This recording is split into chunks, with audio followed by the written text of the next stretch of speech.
Le jour où vous cessez de romantiser les êtres, une partie de votre ancienne vie devient impossible à habiter. Ce n'est pas une déception ordinaire. Ce n'est pas cette tristesse passagère que l'on éprouve lorsqu'une personne ment, s'éloigne ou se montre moins noble qu'on l'espérait.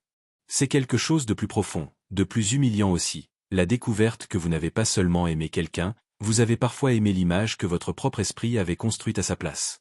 Et cette image, parce qu'elle venait de vous, savait exactement comment vous séduire. Il y a des douleurs qui ne viennent pas de ce que l'autre a fait, mais de ce que sa réalité détruit en nous. On croit souffrir d'une trahison, d'un mensonge, d'une absence, d'un changement brutal. Mais très souvent, ce qui s'effondre n'est pas l'autre. C'est l'architecture secrète que nous avions bâtie autour de lui. Un regard a suffi, autrefois, pour inventer de la profondeur. Une phrase juste a suffi pour imaginer de la loyauté. Une attention au bon moment a suffi pour supposer une âme entière. L'esprit humain n'attend pas de preuves pour créer des mythes. Il lui suffit d'un manque. C'est là que commence l'illusion. Vous rencontrez quelqu'un qui semble sûr de lui, et votre pensée ajoute de la stabilité. Quelqu'un paraît sensible, et vous lui prêtez de la bonté. Quelqu'un vous comprend une fois, exactement là où vous aviez besoin d'être compris, et déjà une partie de vous commence à lui confier des qualités qu'il n'a jamais démontrées. La projection travaille avec une discrétion presque parfaite. Elle ne ment pas frontalement. Elle complète. Elle remplit les blancs. Elle donne une âme aux fragments. Elle transforme quelques signes en totalité. On ne tombe pas toujours amoureux d'un être. Parfois, on tombe dans la continuité que notre esprit a dessinée entre ses gestes. C'est pourquoi la réalité, lorsqu'elle revient, paraît si violente. Elle n'arrive pas nécessairement avec un grand événement. Elle arrive dans des détails. Une réponse trop froide. Une plaisanterie qui humilie sous le couvert de légèreté. Une absence qui se répète. Une manière de ne redevenir tendre que lorsqu'on se retire. Une attention qui apparaît seulement lorsque votre disponibilité menace de disparaître. La vérité entre souvent par les petites fissures, non par les portes. Au début, vous refusez de voir. Non par stupidité. Par fidélité à ce que vous avez déjà investi. Il est difficile d'abandonner une illusion qui a reçu tant d'énergie intime. Alors vous traduisez. Vous adoucissez. Vous expliquez. Il est fatigué. Elle ne voulait pas dire cela. Il a peur. Elle a vécu des choses. Ce n'est pas le bon moment. Ce n'est pas sa vraie nature. Vous devenez interprète de ce qui vous blesse. Et plus vous interprétez, plus vous retardez l'unique phrase qui vous libérerait. Peut-être que ce que je vois maintenant est plus vrai que ce que j'avais imaginé. Cette phrase est presque insupportable. Elle oblige à retirer à l'autre la profondeur que vous lui aviez donnée. Elle oblige à reconnaître que certaines personnes ne deviennent pas moins belles avec le temps. Elles deviennent simplement plus exactes. Et cette exactitude peut être pauvre. Banale. Décevante. Parfois même vulgaire. Non parce qu'elles sont des monstres, mais parce qu'elles ne correspondent pas à la charge symbolique que votre désir avait déposée sur elles. Il y a des êtres que l'on ne perd pas.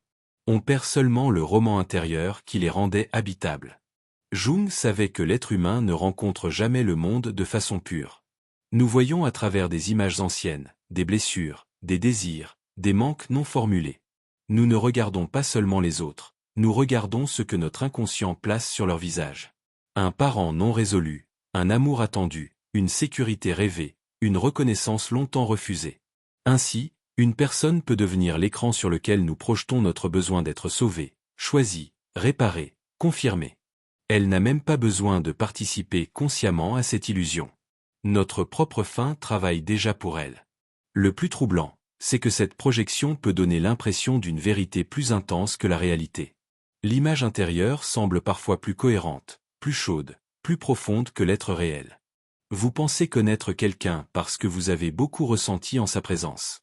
Mais sentir fortement n'est pas toujours connaître. L'intensité peut être une lumière, mais elle peut aussi être un brouillard. Elle donne au psychisme l'impression d'une évidence, alors qu'elle révèle parfois seulement l'endroit précis où vous étiez le plus vulnérable. Puis un jour, quelque chose cesse de se laisser hypnotiser. Le charme ne suffit plus. Les mots ne suffisent plus. L'histoire que vous racontiez autour de la personne ne recouvre plus ses actes. Vous commencez à regarder les répétitions. Non les moments isolés. Non les excuses. Les répétitions.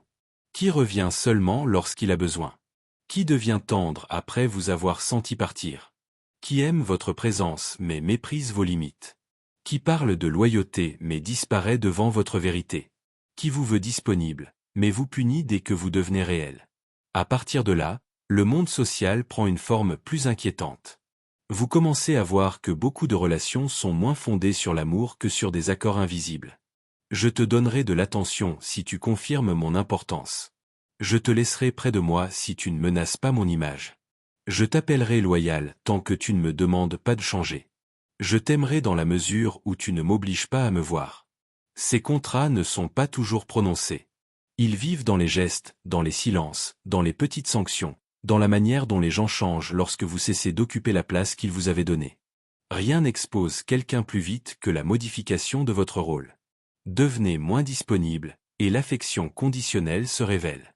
Cessez de rassurer, et l'exigence apparaît. Posez une limite, et l'ancien droit d'accès se déguise en blessure. Réussissez, et l'envie cachée sous le soutien commence à respirer. Guérissez, et certains perdent leur position dans votre faiblesse. Il est possible qu'ils vous aient aimé, mais pas toujours dans votre liberté. Certains êtres aiment surtout la version de vous qui les arrangeait. Cette découverte ne rend pas forcément cynique. Elle rend plus lent. On croit moins vite. On écoute autrement. On ne se laisse plus prendre par les grandes déclarations avant d'avoir observé la texture des actes. Une phrase belle n'impressionne plus comme avant. Un sourire ne suffit plus à prouver la bonté. Une vulnérabilité ne suffit plus à prouver la profondeur. On comprend qu'il existe des fragilités manipulatrices, des douceurs intéressées, des aveux stratégiques, des regrets qui cherchent moins à réparer qu'à rouvrir l'accès. C'est ici que la notion d'ombre devient inévitable. Ce que les êtres refusent de reconnaître en eux ne disparaît pas. Cela se déplace. Cela prend des formes acceptables. La jalousie devient inquiétude. Le contrôle devient protection. La cruauté devient franchise. La dépendance devient amour. Le besoin de domination devient souci de l'autre. L'ego possède une intelligence remarquable pour maquiller ses intentions. Il préfère presque toujours se croire blessé plutôt que violent, loyal plutôt que possessif, sincère plutôt que brutal, innocent plutôt que responsable. Voilà pourquoi certaines personnes deviennent plus troublantes à mesure qu'on les connaît. Au début, elles semblent cohérentes. Leur masque est encore frais, bien éclairé, presque convaincant. Puis le temps introduit des décalages. Le ton ne correspond plus aux mots. Les gestes contredisent les valeurs affichées. La gentillesse se retire lorsqu'elle ne produit plus d'avantages. Le soutien devient compétition dès que votre lumière cesse d'être inoffensive. Ce n'est pas que la personne change soudainement. C'est que la performance commence à fatiguer. La plupart des gens ne mentent pas entièrement aux autres. Ils se mentent d'abord à eux-mêmes. C'est ce qui rend leur masque si crédible. Ils croient être bons parce qu'ils ont besoin de se savoir bons. Ils croient aimer parce qu'ils ressentent le besoin de posséder. Ils croient être honnêtes parce qu'ils disent parfois des choses dures. Ils croient être victimes parce qu'ils souffrent des conséquences de leur propre mécanisme. Il y a peu de prisons plus solides que l'image morale que l'on refuse de perdre. Quand vous comprenez cela, vous cessez de demander seulement « Que dit cette personne ?» Vous commencez à demander « Quel effet cherche-t-elle à produire en moi ?» Veut-elle être admirée? Absoute? Obéie? Rassurée? Replacée au centre? Veut-elle une relation, ou seulement une scène où son identité se maintient? Cette question, si on la laisse travailler, change presque tout. Elle révèle la dimension cachée des conversations. Elle fait entendre la demande sous la phrase, la transaction sous l'affection, la peur sous le charme. Les relations deviennent alors moins romantiques, mais plus lisibles. On voit que beaucoup de liens sont construits sur des échanges psychologiques inconscients. L'un veut être sauvé, l'autre veut être nécessaire. L'un veut être admiré, l'autre veut se sentir choisi. L'un veut contrôler, l'autre veut éviter l'abandon. Tant que chacun joue son rôle, le lien semble tenir. Mais dès qu'une personne change, la structure tremble. Non parce que l'amour disparaît nécessairement, mais parce que l'accord invisible est rompu. C'est pourquoi la croissance provoque parfois des pertes que l'on ne comprend pas immédiatement. Vous devenez plus calme, et ceux qui utilisaient votre anxiété pour rester importants se sentent menacés. Vous devenez plus indépendant, et ceux qui vous préféraient dans le besoin parlent de distance. Vous cessez de vous expliquer. Et ceux qui vivaient de votre culpabilité vous trouvent fermé. Vous arrêtez de poursuivre, et certains découvrent soudain qu'ils tenaient surtout à être poursuivis. La transformation n'éloigne pas toujours les gens. Elle révèle la nature exacte de ce qui les tenait près de vous. Il faut une certaine violence intérieure pour accepter cette vision. Car la première tentation est de défendre encore. On veut sauver l'image. On veut croire que l'autre ne savait pas. Qu'il a mal agi par peur, par blessure, par confusion. Et parfois c'est vrai. Mais une explication n'est pas une permission. Une origine n'est pas une excuse. Une blessure n'efface pas ce qu'elle fait subir lorsqu'elle refuse de devenir consciente. Celui qui comprend trop longtemps finit parfois par collaborer avec ce qui le détruit. Alors une distance apparaît. Elle n'est pas toujours visible. Vous pouvez continuer à parler, répondre, sourire même. Mais intérieurement, quelque chose ne revient plus au même endroit. Vous ne donnez plus immédiatement votre foi. Vous ne remplissez plus les silences avec des qualités inventées. Vous ne prêtez plus une noblesse automatique aux êtres qui savent seulement paraître profonds. Vous attendez. Vous observez. Vous laissez le temps retirer les ornements. Cette attente n'est pas froide. Elle est mature. Elle ne nie pas l'amour.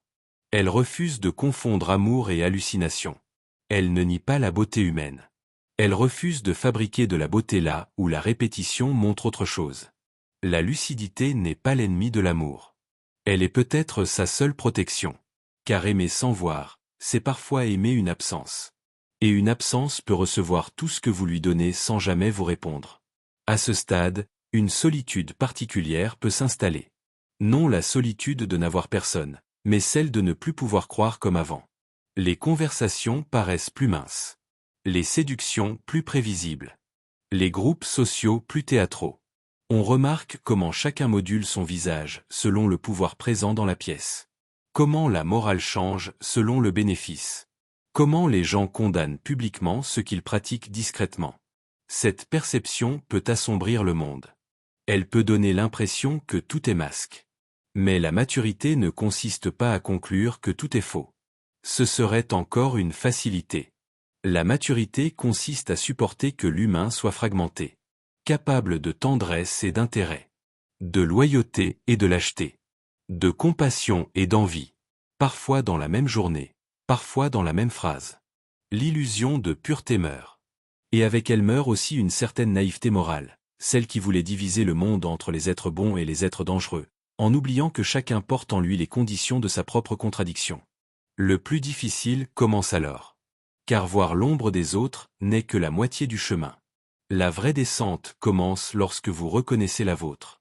Le plaisir discret que vous éprouvez devant l'échec de quelqu'un qui vous a blessé. Le désir d'être choisi au-dessus des autres.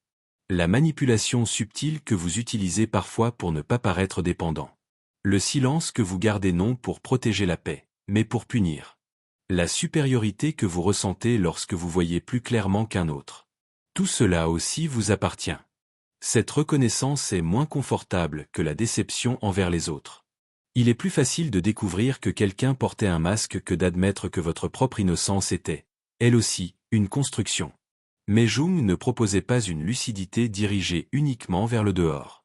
Il savait que l'homme qui voit partout la noirceur sans reconnaître la sienne devient rapidement dangereux. Il devient juge. Il devient froid. Il transforme sa blessure en doctrine. Il appelle conscience ce qui n'est parfois qu'une nouvelle défense.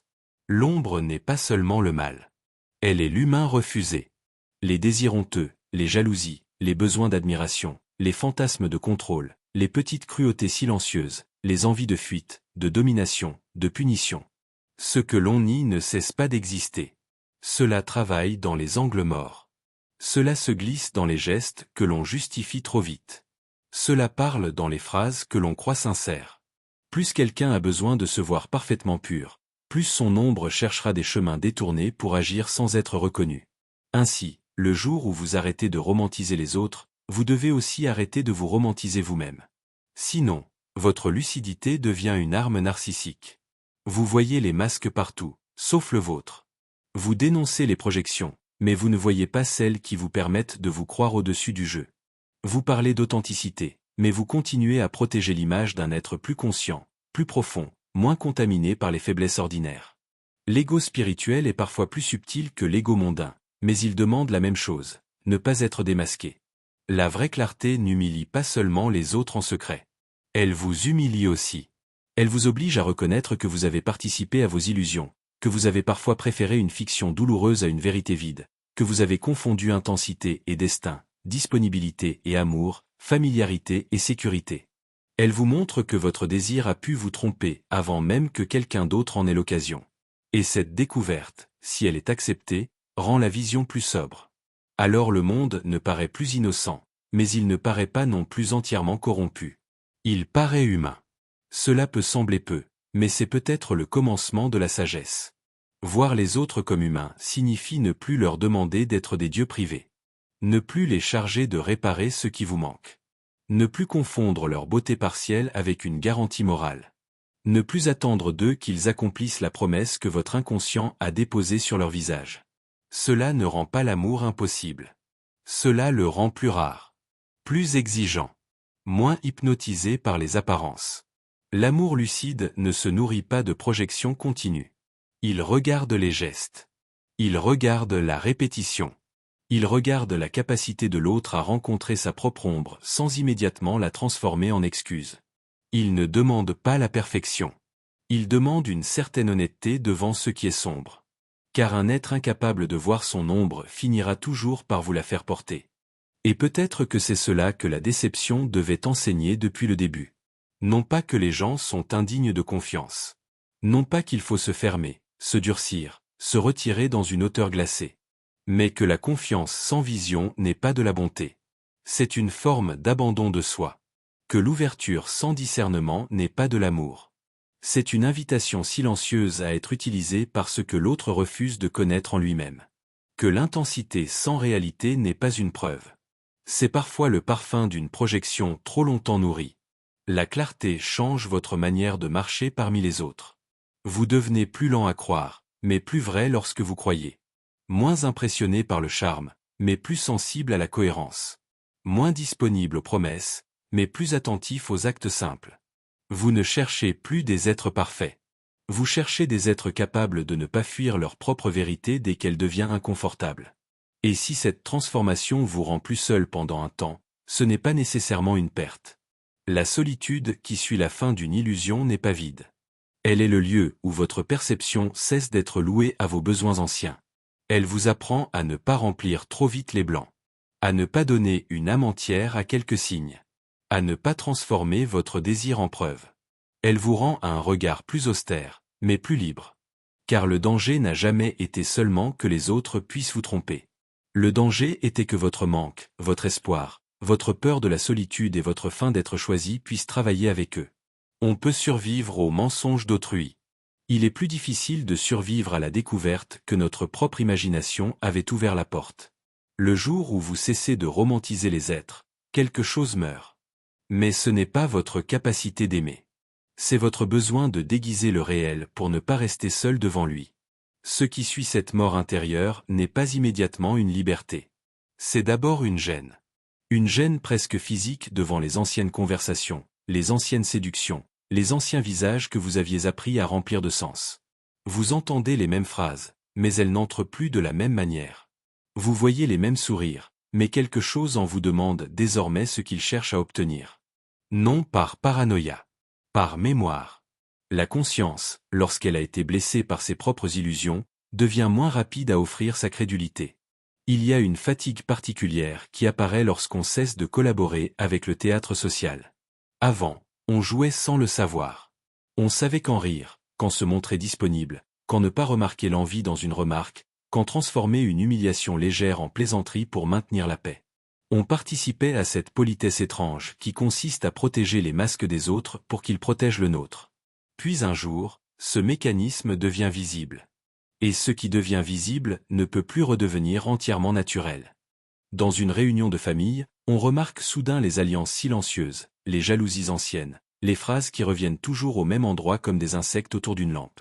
Dans un groupe d'amis, on voit qui cherche l'attention, qui a besoin d'être supérieur, qui joue la profondeur, qui se sert de la fragilité comme d'un territoire diplomatique. Dans l'amour, on entend les promesses non plus comme des poèmes, mais comme des structures à vérifier. Ce changement peut donner l'impression d'avoir perdu quelque chose de tendre. En réalité, on a perdu surtout le plaisir d'être trompé avec élégance. Mais cette perte n'est pas simple à porter. Car l'illusion offrait une chaleur. Elle embellissait le monde. Elle donnait aux rencontres une intensité immédiate. Elle permettait d'aimer vite, d'espérer vite, de croire qu'un signe était déjà une preuve. La lucidité, elle, demande un temps plus lent. Elle ne se laisse pas séduire par le premier éclair.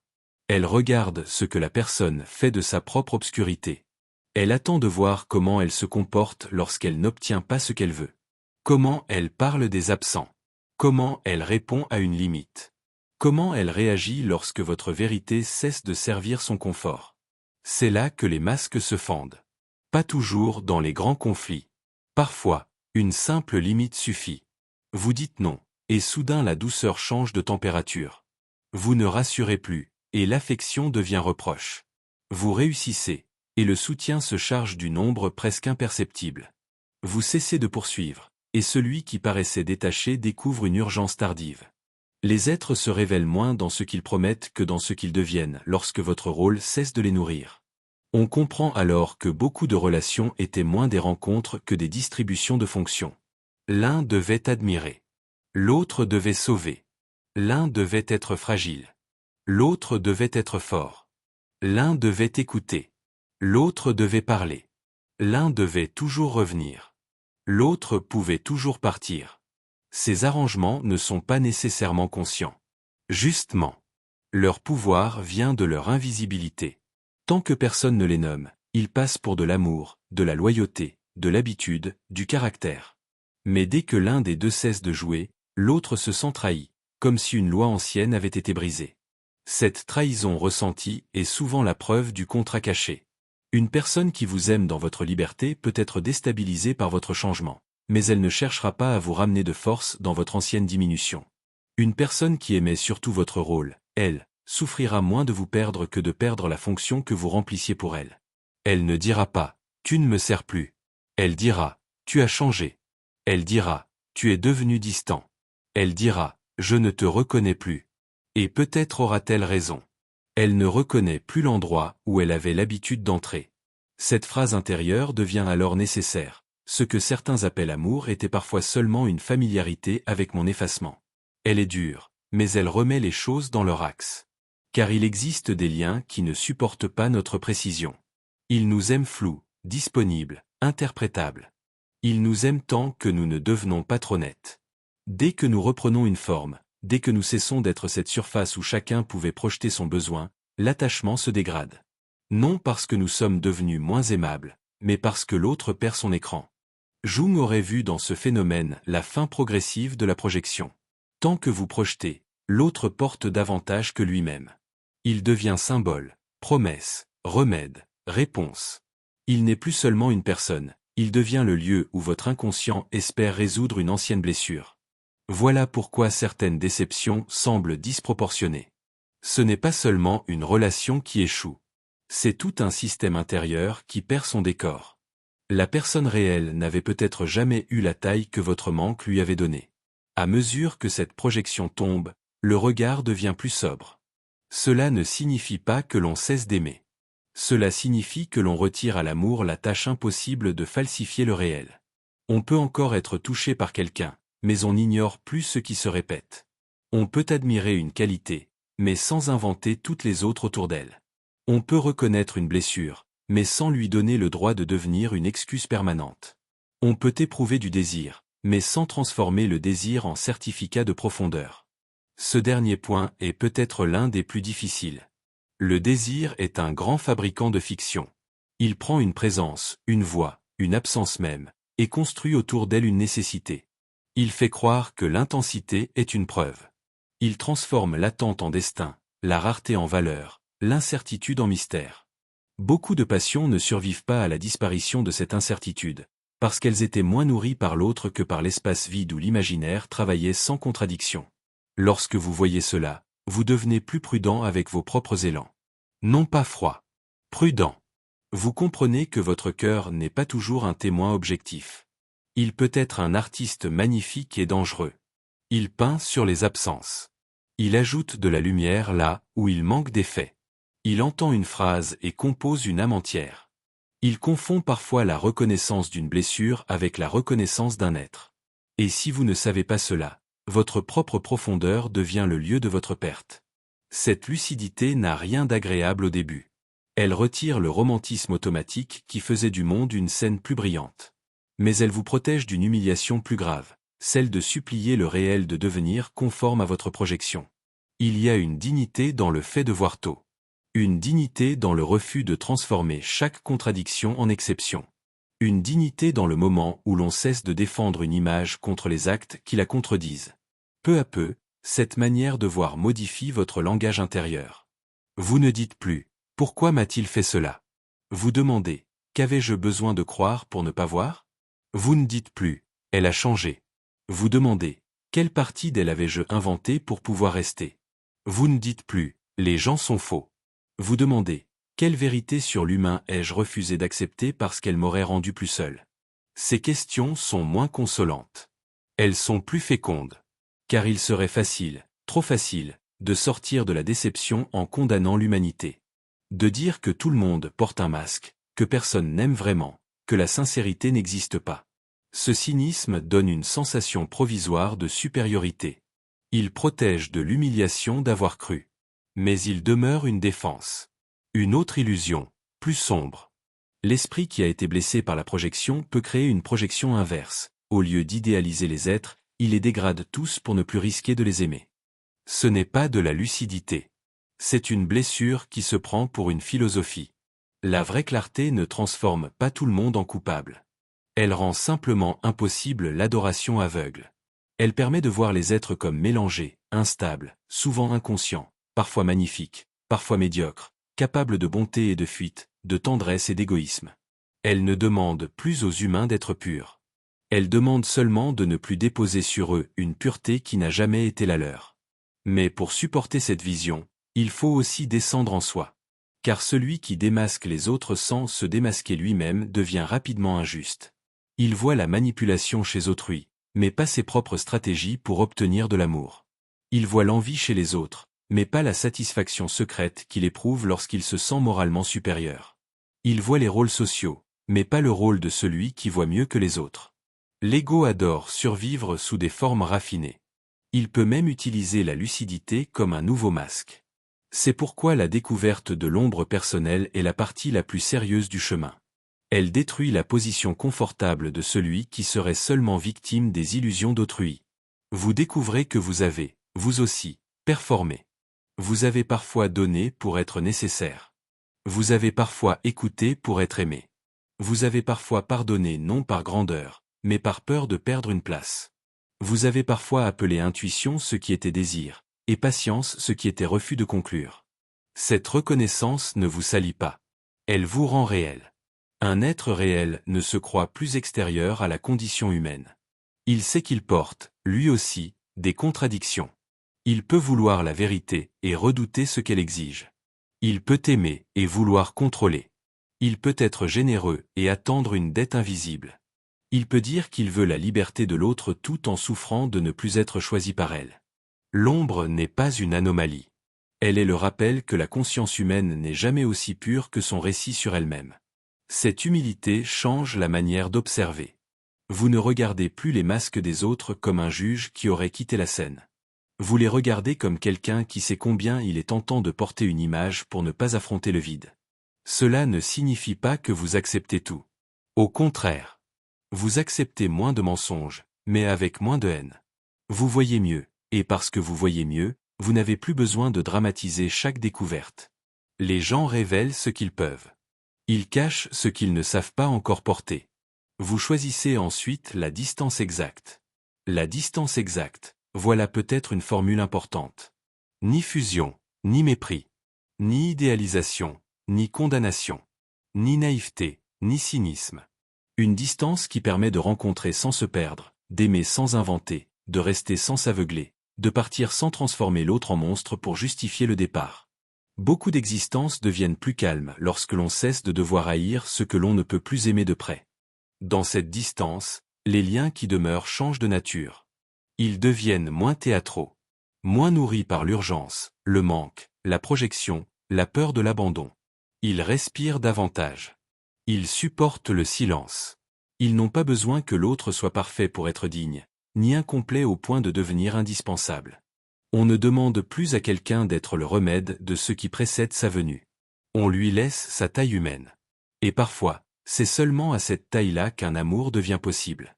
Cela peut sembler moins intense. Peut-être. Mais beaucoup d'intensité étaient des incendies dans des pièces fermées. Elles consommaient l'air et appelaient cela passion. La présence lucide brûle moins vite. Elle ne cherche pas à prouver sa vérité par la souffrance qu'elle provoque. Elle ne confond pas manque et profondeur. Elle n'a pas besoin de chaos pour se sentir vivante. C'est pourquoi elle peut paraître fade à ceux qui sont encore attachés au drame comme preuve d'importance. Vous commencez alors à comprendre pourquoi certaines personnes s'ennuient devant ce qui est sain. Ce qui ne reproduit pas leurs blessures leur paraît vide. Ce qui ne les oblige pas à courir, convaincre, sauver, conquérir ou souffrir leur semble manquer de destinée.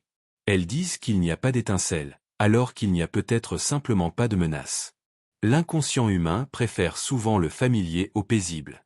Et si le familier a été douloureux, la douleur elle-même peut devenir une forme de maison. Voilà pourquoi on retourne vers des êtres qui nous diminuent, vers des amitiés qui nous épuisent, vers des partenaires qui confirment exactement ce que nous prétendons vouloir dépasser. Non par stupidité. Par fidélité inconsciente à des scénarios anciens. On croit choisir une personne, mais parfois on choisit une atmosphère connue. Une blessure avec un autre visage. Une attente ancienne sous un nouveau nom.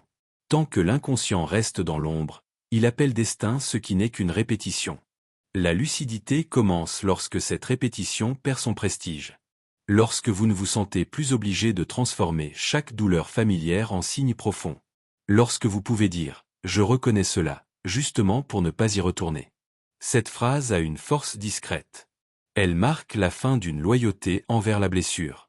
Elle indique que l'on n'est plus uniquement gouverné par ce qui nous a formés. Alors la question change encore. Il ne s'agit plus seulement de savoir qui porte un masque. Tout le monde en porte, à certains moments. Il s'agit de savoir qui peut reconnaître le sien. Qui peut être repris par la vérité sans se défendre aussitôt. Qui peut entendre une limite sans la vivre comme une humiliation. Qui peut admettre son envie, sa peur, sa lâcheté, son besoin de contrôle, sans transformer tout cela en attaque contre l'autre. La maturité ne consiste pas à ne pas avoir d'ombre. Elle consiste à ne plus obliger les autres à la porter à votre place. C'est peut-être ici que commence un regard moins romantique, mais plus fraternel. On ne cherche plus des êtres sans faille. On cherche des êtres capables de responsabilité devant leurs failles. La différence est immense. Un défaut reconnu peut devenir une porte vers la conscience. Un défaut nié devient un instrument de blessure. Une jalousie reconnue peut être traversée. Une jalousie niée se déguisera en critique. Une peur d'abandon reconnue peut se dire. Niée, elle deviendra contrôle, reproche, étouffement. Lorsque vous comprenez cela, votre exigence devient plus fine. Vous ne demandez pas aux gens d'être simples. Vous demandez qu'ils ne transforment pas leur complexité en manipulation. Vous ne demandez pas qu'ils soient parfaitement guéris. Vous demandez qu'ils ne fassent pas de leurs blessures une autorisation. Vous ne demandez pas qu'ils ne portent aucun masque. Vous demandez qu'ils sachent, au moins parfois, qu'ils en portent un. Cette exigence réduit le nombre de relations possibles. Mais elle augmente leur vérité. Et il faut choisir. Beaucoup préfèrent rester entourés d'images, de présences approximatives, de dialogues où chacun protège son rôle. La lucidité, elle, rend plus pauvre en quantité et plus riche en silence. Elle ne remplit pas toutes les heures. Elle ne donne pas toujours une main à tenir. Elle donne quelque chose de moins consolant, la possibilité de ne plus se mentir pour appartenir. Peut-être est-ce pour cela que l'on résiste si longtemps à voir. Voir oblige à perdre. Perdre des versions. Des attentes. Des futurs imaginés. Des récits où nous savions déjà quelle place l'autre devait prendre. Voir oblige parfois à abandonner non une personne, mais la personne intérieure que nous devenions en l'attendant. Il y a des illusions qui ne concernent pas seulement l'autre, elles soutiennent aussi notre propre identité. Les perdre, c'est ne plus savoir exactement qui nous sommes sans elles. C'est cette vacance qui effraie. Lorsque l'image tombe, il reste un espace blanc. On ne peut plus retourner à l'ancienne croyance, mais on n'a pas encore construit une manière plus vraie d'aimer. Dans cet entre-deux, beaucoup se précipitent vers une nouvelle projection. Un nouveau visage, une nouvelle promesse, une nouvelle scène ou recommencer le même mécanisme avec un vocabulaire différent. La répétition adore les nouveaux décors. Elle donne l'impression de changement tout en préservant la structure. Mais si l'on reste dans le vide un peu plus longtemps, quelque chose d'autre devient possible. Une perception moins affamée. Une présence à soi qui n'a pas besoin de peupler chaque absence. Une capacité de rencontrer sans immédiatement transformer. On apprend à laisser les blancs, à ne pas remplir une personne avant qu'elle se révèle, à ne pas écrire une âme à partir d'un regard, à ne pas confondre ce que l'on espère avec ce qui se montre. Cela semble presque austère. Pourtant, il y a là une forme de beauté plus solide. Le monde n'a plus besoin d'être enjolivé pour être supporté. Les êtres n'ont plus besoin d'être magnifiés pour être dignes d'attention. On peut aimer une personne dans sa limite, dans son inachèvement, dans son humanité imparfaite, sans lui demander de porter le poids d'un rêve ancien. On peut aussi partir sans avoir besoin de prouver qu'elle était mauvaise. Il suffit parfois qu'elle ne soit pas vraie pour vous. À la fin de cette étape, vous ne regardez plus les gens avec moins de cœur. Vous les regardez avec moins de faim. Et cela change tout. La faim invente. La faim excuse. La faim s'accroche aux fragments et les appelle signes. La faim transforme une présence partielle en promesse totale. Le regard libéré de la faim ne devient pas indifférent. Il devient capable d'attendre que le réel parle. Et le réel, lorsqu'on lui laisse assez de temps, parle toujours. Il reste alors une dernière étape, plus silencieuse que les autres. Après avoir vu les projections, les masques, les contrats invisibles, les blessures déguisées en amour ou en loyauté, il faut apprendre à ne pas transformer cette lucidité en mépris. C'est là que beaucoup échouent. Ils découvrent que les êtres sont ambigus, intéressés, fragiles, contradictoires, et ils appellent cela vérité définitive. Ils deviennent froids, non parce qu'ils ont trop compris, mais parce qu'ils n'ont pas supporté ce qu'ils ont compris. Voir clairement ne signifie pas condamner tout le monde. Cela signifie cesser de demander aux autres d'être les personnages nécessaires à notre propre illusion. Une personne peut être belle et limitée, touchante et incapable, profonde par instant, médiocre ailleurs. Aimante aujourd'hui, défensive demain. L'humain n'est pas une statue morale.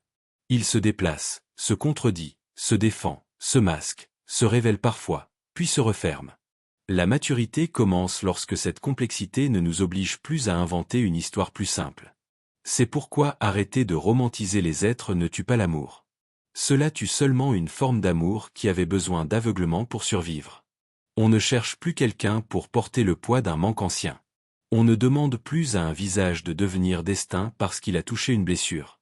On ne confond plus intensité et vérité, absence et profondeur, difficulté et valeur. On laisse les actes parler plus longtemps que les promesses. On laisse le temps enlever ce que le désir avait ajouté. Cette lucidité crée une solitude étrange. Non parce que personne ne reste, mais parce que l'ancien monde intérieur ne peut plus être habité. Certaines conversations perdent leur charme. Certaines séductions deviennent transparentes. Certains liens ne paraissent plus cruels, seulement pauvres. Et il faut accepter cette pauvreté sans courir aussitôt vers une nouvelle illusion. Car l'esprit, lorsqu'il perd une projection, cherche souvent un autre visage sur lequel recommencer le même rêve. Il appelle cela rencontre. Parfois, ce n'est qu'une répétition avec une lumière différente. Rester dans le vide demande plus de courage que retourner vers la fiction. Il faut laisser l'absence être absence. Ne pas remplir trop vite. Ne pas donner une âme entière à quelques gestes. Ne pas transformer la solitude en preuve que l'on doit accepter moins que la vérité. Dans cet espace nu, quelque chose se rééduque. Le regard cesse d'être affamé. Le cœur ne saute plus sur chaque signe comme sur une promesse. La conscience apprend à attendre. Et attendre, ici, n'est pas passivité. C'est discipline intérieure. C'est refuser de collaborer avec son propre besoin d'enchantement. C'est regarder une personne sans lui ajouter ce qu'elle n'a pas encore montré. C'est aimer ce qui existe, ou partir de ce qui manque, sans fabriquer entre les deux une légende pour ne pas souffrir. Il y a une dignité obscure dans ce refus. Alors le monde devient moins spectaculaire, mais plus vrai. Les gens ne sont plus des dieux privés, ni des monstres définitifs.